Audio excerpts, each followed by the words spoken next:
दोस्तों, आज की यह सच्ची घटना है मध्य प्रदेश के एक छोटे से शहर देवास की, जहां पर डीएसपी साहब कैदी बनकर जेल में पहुंचे और वहां पर दरोगा ने उन्हें थप्पड़ मारकर शौचालय साफ करवाया। उसके बाद डीएसपी साहब ने जो किया उसे सुनकर आप भी हैरान हो जाएंगे, क्योंकि दोस्तों यह घटना कोई साधारण घटना नहीं है। इस घटना की शुरुआत होती है साहिल नाम के एक मुस्लिम बच्चे से। दोस्तों, जेल एक ऐसा जगह है जिसका नाम सुनकर अच्छे से अच्छों के पसीने आ जाते हैं। साहिल एक चाय की टपरी पर चाय के गिलास धोने का काम करता है। साहिल के माता पिता बहुत गरीब थे और वह इतने सक्षम नहीं थे कि वह साहिल को किसी अच्छे स्कूल में पढ़ा सके। इसीलिए साहिल चाय की टपरी पर गिलास धोकर अपने माता पिता की सेवा करता है और घर चलाता है। दोस्तों, एक दिन हुआ यह था कि साहिल जिस टपरी पर काम करता था उसके मालिक ने साहिल के ऊपर पैसे चुराने का झूठा आरोप लगा दिया था। साहिल के मालिक ने साहिल के ऊपर यह आरोप लगाया था क्योंकि साहिल दुकान के गल्ले से रोजाना 100 रुपए चुराकर अपने घर ले जाता था, लेकिन इसके पीछे की सच्चाई कुछ और ही था। दरअसल दोस्तों, साहिल के मालिक की दुकान में से पैसे साहिल नहीं बल्कि उसी मालिक का बेटा अभिनव चुराता था। जब साहिल ने यह बात अपने मालिक से की तो मालिक अपने बेटे से पूछने की बजाय साहिल को पीटने लगा और साहिल को कहने लगा कि तेरी इतनी हिम्मत कैसे हो गई कि तू मेरे बेटे को चोर कैसे बोल रहा है? क्या मेरा बेटा चोर है? क्या मैं अपने बेटे को पैसे नहीं देता हूँ जो वह मेरे गले से पैसे चुराएगा? तब साहिल के जो मालिक हैं वह साहिल के खिलाफ थाने में झूठी रिपोर्ट लिखवाकर उसे जेल में बंद करवा देते हैं। अब दोस्तों, कुछ दिन हुए थे और साहिल को चोरी के इल्जाम में 3 महीने की जेल की सजा होने वाली थी। लेकिन वहीं पर संजीव वर्मा नाम के डीएसपी साहब अपने पद पर नियुक्त थे। दोस्तों, संजीव वर्मा बहुत ही करुणामय और कर्तव्यनिष्ठ अधिकारी थे। संजीव वर्मा कभी भी हिंदू और मुस्लिम में फर्क नहीं करते थे। वह सब धर्म को एक समान मानते थे और सब धर्मों का सम्मान करते थे। संजीव वर्मा नमाज पढ़ने मस्जिद में भी जाते थे और आरती करने मंदिर में भी जाते थे। दोस्तों, संजीव वर्मा का व्यवहार इतना अच्छा था कि उनसे सब लोग घबराते थे, उनकी इज्जत करते थे और उन्हें अपना भी मानते थे। अब दोस्तों, हुआ यह था कि जब उस थाने में साहिल को 3 महीने की जेल हुई तो संजीव वर्मा जो डीएसपी साहब थे वह साहिल से पूछते हैं कि तुम्हें यहाँ पर जेल क्यों हुई है? तब वह साहिल बताता है कि साहब, मुझ पर झूठा आरोप लगाया गया है। मुझ पर मेरे मालिक ने रोजाना 100 रुपए चुराने का आरोप लगाया है, जिसकी वजह से मैं यहाँ पर जेल में हूँ। अब डीएसपी साहब को यह तो नहीं पता था कि साहिल के ऊपर सच में झूठा आरोप लगा है या सच्चा आरोप लगा है। डीएसपी साहब अपने काम में व्यस्त हो जाते हैं और साहिल को थाने में से निकालकर बड़ी जेल में भेजा जाता है। अब दोस्तों, कुछ समय बीत गए और साहिल जेल में बहुत परेशान रहता था। रोजाना जेल में वह बहुत रोता था और अपने माता पिता को हमेशा याद करता था। अब दोस्तों, साहिल के माता पिता इतने सक्षम नहीं थे कि वह साहिल का केस लड़ पाते और साहिल की जमानत करवा पाते और साहिल को जेल से बाहर निकाल पाते, क्योंकि दोस्तों साहिल अपने माता पिता का इकलौता औलाद था और घर में कमाने वाला व्यक्ति केवल साहिल ही था। दोस्तों, जब साहिल के माता पिता साहिल से मिलने जेल में जाते हैं तब साहिल अपने माता पिता को बताता है कि यहाँ पर मेरे ऊपर बेहद अत्याचार हो रहा है।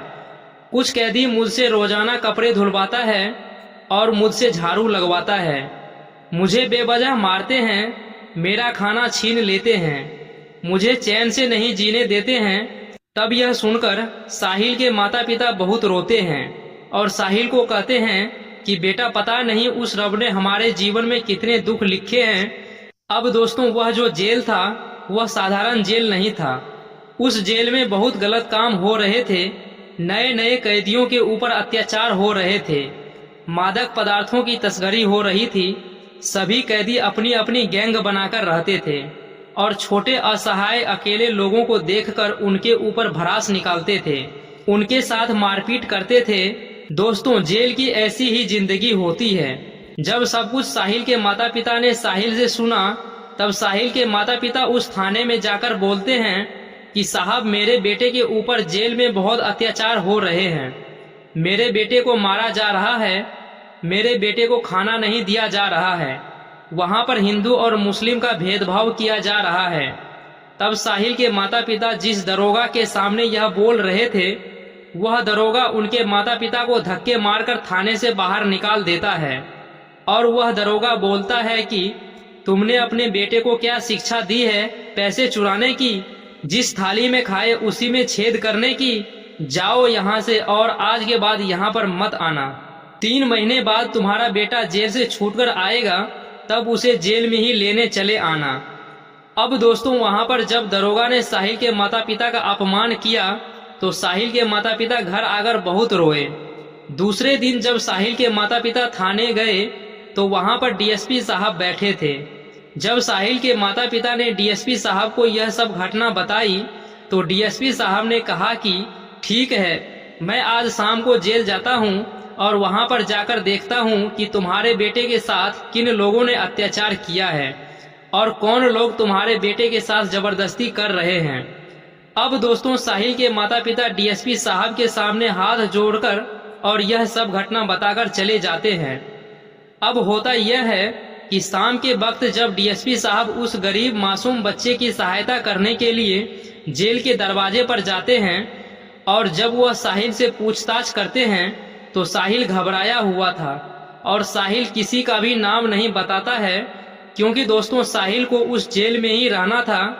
अगर साहिल गलती से भी उन कैदियों का नाम बता देता तो जो साहिल को परेशान कर रहे थे वह कैदी साहिल को जीना हराम कर देते, क्योंकि दोस्तों जेल के अंदर ऐसा ही होता है कि कैदियों का आपस में लड़ना माफ होता है। अगर आपस में कुछ भी करें तो पुलिस वाले बस थोड़ा सा डांट कर फटकार कर उन्हें अलग कर देते हैं। लेकिन दोस्तों अब साहिल जो है डीएसपी साहब से कुछ भी बातें नहीं बताता है। अब डीएसपी साहब को उस लड़के के लिए बुरा जरूर लग रहा था, क्योंकि डीएसपी साहब हमेशा सबके लिए दया भावना से देखते थे। डीएसपी साहब को यह जरूर पता था कि साहिल उसके माता पिता का इकलौता बेटा है और अगर गलती से भी जेल में साहिल को कुछ ऊंचा नीचा हो गया तो जेल से बाहर निकलने के बाद साहिल के माता पिता का ध्यान कौन रखेगा। अब दोस्तों साहिल डीएसपी साहब को यह सब नहीं बताता है तो डीएसपी साहब जेल में वापस अपने ऑफिस आ जाते हैं। ऑफिस में डीएसपी साहब बैठकर कुछ देर अपना दिमाग लगाते हैं और वह यही सोचते हैं कि आखिर उस बच्चे पर हो रहे अत्याचार का जिम्मेदार कौन है। क्या मैं हूं जो डीएसपी पद पर हूं, मैं हूं या उस जेल के अंदर जितने भी दरोगा है वह है। अब डीएसपी साहब को उस बच्चे को तो बचाना था, क्योंकि उस बच्चे के ऊपर बहुत अत्याचार हो रहे थे और जेल के अंदर हिंदू मुस्लिम का भेदभाव भी बहुत हो रहा था। तब दोस्तों डीएसपी साहब दिमाग लगाकर कैदी के कपड़े पहनकर उस जेल के अंदर आ जाते हैं। अब क्योंकि डीएसपी साहब को जेल के अंदर कोई पहचानता नहीं था, क्योंकि डीएसपी साहब को यदि कोई पहचानता भी तो वह डीएसपी साहब को जेल के कपड़ों में तो बिल्कुल नहीं पहचान पाता। डीएसपी साहब कैदी के कपड़े पहनकर उस जेल में आ जाते हैं और सबसे छुप छुप कर जाते हैं। लेकिन डीएसपी साहब जैसे ही जेल में प्रवेश करते हैं तो जेल के दरोगा भी डीएसपी साहब को नहीं पहचान पाते हैं। जब डीएसपी साहब नए नए कैदी बनकर अंदर जाते हैं तो सबसे पहले तो कुछ दरोगा उनसे पूछताछ करते हैं कि तू यहाँ पर क्यों आया है, तेरे ऊपर कौन सा केस लगा है, चल अगर आज तू यहाँ पर आया ही है तो कुछ दिन हमारी सेवा करना, शाम को आकर मेरे पैर दबा देना, मेरे पैरों की मालिश कर देना, मेरा शरीर कुछ दिन से बहुत अकड़ा हुआ है, मेरा शरीर की भी मालिश कर देना। यह बातें वहाँ के दरोगा डीएसपी साहब को बोलते हैं। तब डीएसपी साहब बोलते हैं कि ठीक है साहब, मैं आपका यह सब काम कर दूंगा। अब डीएसपी साहब जेल में साहिल के पास जाते हैं और वह साहिल से दोस्ती करते हैं और साहिल के साथ जेल में घूमते हैं। तब वहां पर बहुत सारे कैदी साहिल को परेशान करते हुए दिखाई देते थे। कुछ कैदी तो डीएसपी साहब को भी परेशान करने लग गए थे, डीएसपी साहब के साथ मारपीट करने लग गए थे, क्योंकि दोस्तों जेल का ऐसा ही दृश्य था कि अगर वहां पर कोई नया कैदी जाता तो उस नए कैदी के साथ बहुत बुरे तरीके से वहां के पुराने कैदी पेश आते थे और दादागिरी दिखाते थे। दोस्तों डीएसपी साहब कैदी बनकर इसलिए भी आए थे क्योंकि उन्हें खबर मिली थी कि जेल में कुछ गलत काम हो रहा है और उनके साथ जेल के जितने भी अधिकारी हैं, जेल में जितने भी दरोगा हैं, वह सब मिले हुए हैं क्योंकि ऊपर से लेकर नीचे तक का पैसा वितरण होता था, पैसा बांटा जाता था, जिस वजह से जेल में दिन पर दिन अपराध बढ़ते जा रहे थे। कभी कोई कैदी किसी का सिर फोड़ देता था, कभी कोई कैदी किसी को घसीट घसीट कर मारता था, कभी कोई कैदी किसी पर अत्याचार करता था। यह सब घटना दिन पर दिन जेल में बढ़ती जा रही थी। तो इस मकसद से भी डीएसपी साहब कैदी बनकर जेल में पहुंचते हैं। अब दोस्तों हुआ यह था कि जब शाम के वक्त डीएसपी साहब खाने के लिए लाइन में लगे हुए थे, उसी वक्त कुछ दरोगा आकर डीएसपी साहब को बोलते हैं कि नए कैदी तेरा नाम क्या है। तब डीएसपी साहब अपना झूठा नाम बताकर उनसे कहते हैं कि मेरा नाम तो अभिनव है। तो वह दरोगा कहता है कि तू चल इधर आ। तब डीएसपी साहब कहते हैं कि साहब मुझे खाना खाना है, मुझे भूख लगी है, मैंने सुबह से कुछ नहीं खाया है, आप मुझे कहाँ लेकर जा रहे हैं। तो दरोगा बोलता है कि जितना बोला है उतना कर, ज्यादा सवाल जवाब मत कर और हमारे साथ चल। तब वह दरोगा सबसे पहले तो डीएसपी साहब को कहता है कि चल अपने कपड़े उतार। अब डीएसपी साहब भनक जाते हैं क्योंकि डीएसपी साहब यही सोचते हैं कि आखिर यह दरोगा कपड़े क्यों उतरवा रहे हैं। तो डीएसपी साहब कपड़े उतारने से मना कर देते हैं। तब पीछे से एक दरोगा आकर डीएसपी साहब को थप्पड़ मार देता है और कहता है कि तू ज्यादा मुंह चला रहा है, तुझे जितना बोला है उतना कर। तो डीएसपी साहब नहीं करते हैं। फिर एक दरोगा आकर डीएसपी साहब को कहता है कि जा हमारे इधर की शौचालय की सफाई करके आ। अब डीएसपी साहब यह करने से भी मना कर देते हैं। तो वह दरोगा डीएसपी साहब को लाठियों से पीटने लग जाते हैं। जब डीएसपी साहब को लाठियों से पीट रहे थे तो लाठियों से पीटने के बाद डीएसपी साहब को वह वापस उस खाने की लाइन में छोड़कर आ जाते हैं जहां पर खाना बंट रहा था।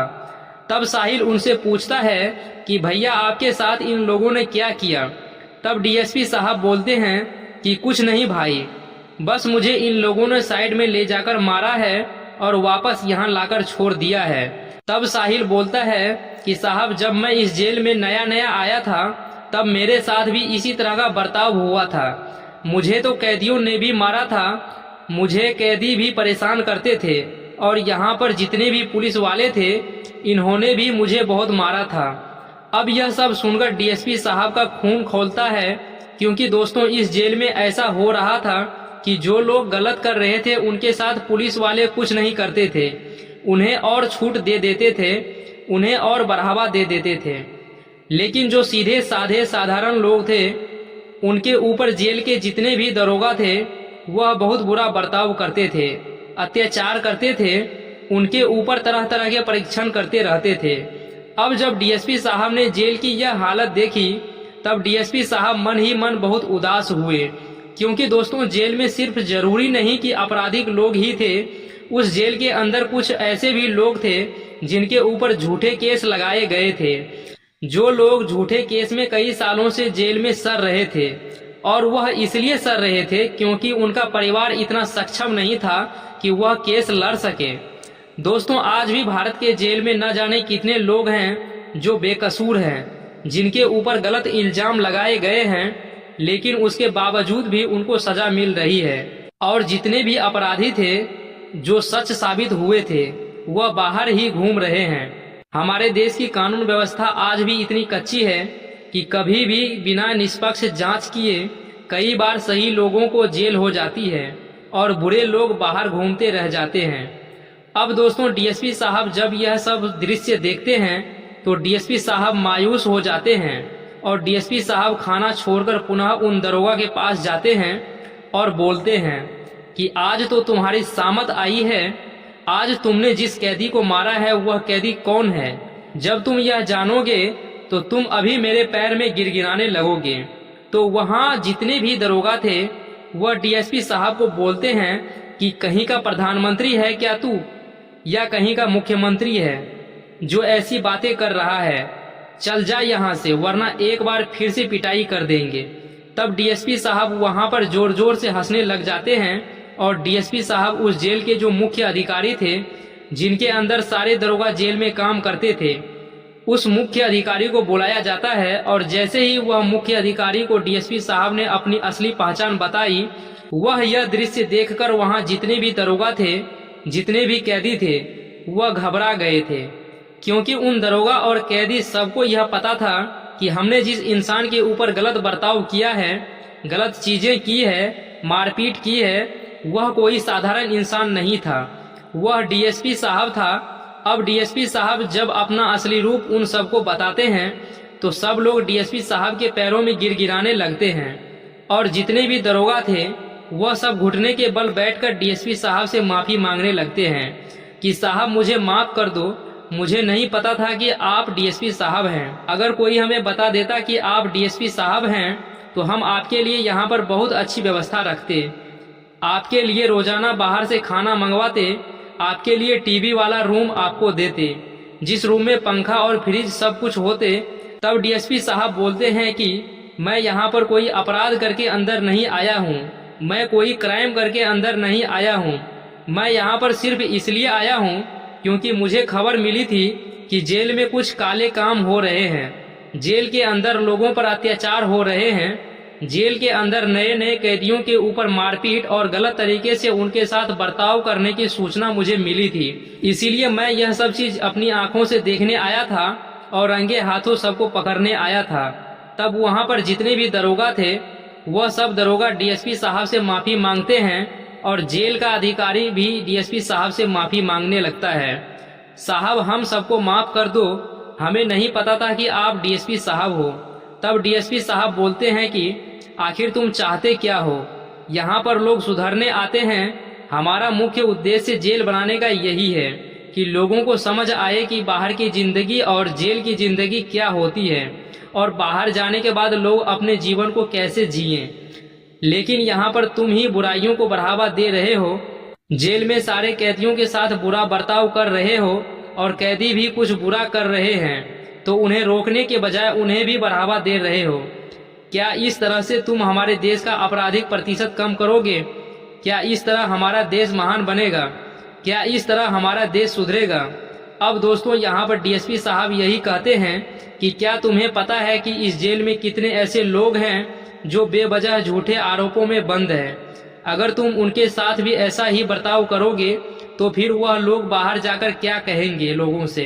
तब सारे दरोगा डीएसपी साहब से माफी मांगने लगते हैं और दरोगा साहब उस जेल में जितने भी अधिकारी थे, डीएसपी साहब उन दरोगा को निलंबित करवा देते हैं, सस्पेंड कर देते हैं। जेल के अधिकारियों को भी सस्पेंड करवा देते हैं, क्योंकि उस जेल के अंदर का माहौल खराब करने वाले कैदी नहीं बल्कि वह सभी दरोगा थे जो बुरे कामों को बढ़ावा दे रहे थे, बुरे कामों को सपोर्ट कर रहे थे।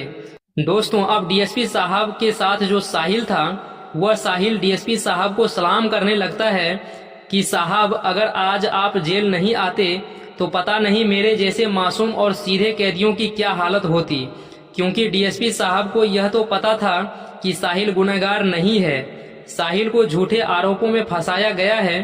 क्योंकि जब डीएसपी साहब जेल के अंदर कैदी बनकर आ रहे थे तब डीएसपी साहब उस चाय की टपरी के मालिक के बेटे अभिनव से मिलकर आ रहे थे और अभिनव ने यह सच्चाई भी बता दी थी कि पिताजी के गले से पैसे साहिल नहीं बल्कि मैं ही चुराता था, क्योंकि मुझे गेम खेलने की लत लग गई थी और उस गेम में मैं रोजाना 100 रुपए लगाकर गेम खेलता था। लेकिन दोस्तों कहते हैं ना कि भगवान किसी न किसी रूप में आकर मदद कर ही देता है।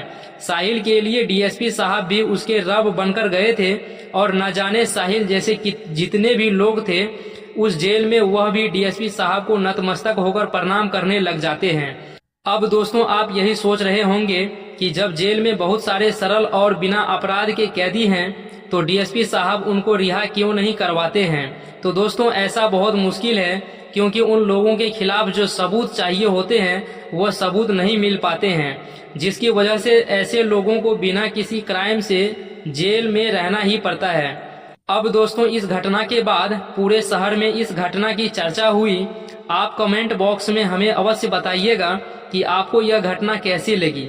और दोस्तों इस घटना के बाद उस जेल में कुछ भी गलत काम नहीं हुआ, सारे कैदी सही ढंग से रहने लगे और डीएसपी साहब सारे कैदियों को यह भी धमकी देकर आए थे कि अगर मुझे पता चला कि इस जेल में कुछ गलत काम हो रहा है तो मैं उन्हें ऐसी सजा दूंगा जो सजा उन्होंने सपनों में भी नहीं सोची होगी। तो दोस्तों, इस सच्ची घटना की समाप्ति यहीं पर होती है। अगर यह घटना आपको अच्छी लगी हो तो हमारी इस वीडियो को लाइक कर दीजिएगा और हमें कमेंट में अवश्य बताइएगा कि क्या डीएसपी साहब ने जो किया वह सही था या नहीं, क्योंकि दोस्तों ऐसी घटना शायद ही आपने आज से पहले सुनी होगी। तो हमारे चैनल को आज सब्सक्राइब कर दीजिएगा। तो चलिए मिलते हैं अगले वीडियो में एक नई कहानी के साथ।